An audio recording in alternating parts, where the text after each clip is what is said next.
So we were talking about what rules and structure the dogs have. They don't really have a lot. And so we just got done talking about some rules that we can incorporate that will help the dogs have a little bit more respect for their guardians. Now I have a treat in this hand and Leo really wants it, but I'm not giving it to him because I'm going to give it to him when I want to give it to him. Not just because I have one doesn't mean you get it. So I consider petting a dog our way of paying the dog. Your dogs right now demand payment by nudging or scratching at you or jumping on your lap. So next time that they do that he does what he's doing right now, or what he was doing, Leo, sit, sit.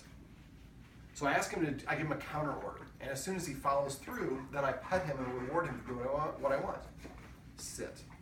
Now you notice I'm using this hand motion to rock him back, and that puts him into an SIT position because it looks like I'm holding something in my hand. Leo,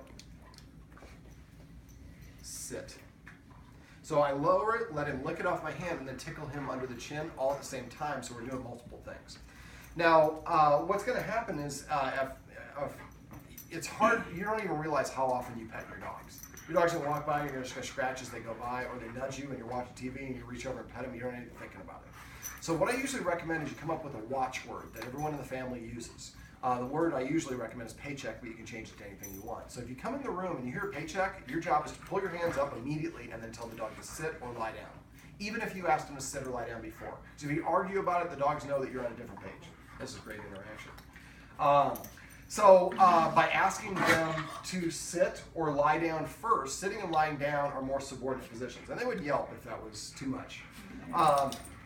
So sitting and lying down is kind of almost a more respectful body mechanic for the dog to be in. So getting them practiced at doing that will help asking them to sit when we have the new rule of the dog's got to sit before we let him in or out of the door, or if we're out on a walk, or whatever the case may be. What's going to happen after a while is the dogs are just going to come up and start sitting in front of you and saying, look, I'm sitting, shouldn't you be paying attention to me? And the answer is yes, as much as you can. Otherwise, they're going to go back to the other behaviors. But now we're paying them for what we call desired behaviors, things that we want, and it helps the dog understand the concept. If I want something from the human, I have to ask, and then maybe I'll get it, maybe I won't, but it's up to the human. I can't demand it anymore. Now, if you get in a habit of doing this, and everyone doesn't, if you use that hand motion, you don't even have to say anything. You can have a conversation with dad and with the dog simultaneously.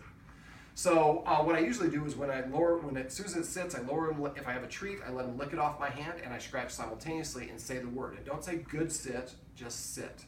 And don't say sit. Say it the same way. Dogs hear the sound of words, not words. So sit and sit sound like different commands to a dog. If you guys get in a habit of doing this, every time you pet your dog, it's like a little mini dog obedience training session that you do without even thinking about it or putting forth any effort to do it. And you're going to do this tens, if not 100,000 times over the dog's life. And it's probably, like I said, the easiest thing you can do, but it'll take you a week or two to get in a habit of it. So you should refrain from petting your dog at any other time. Ask them to sit or lie down is not asking a lot.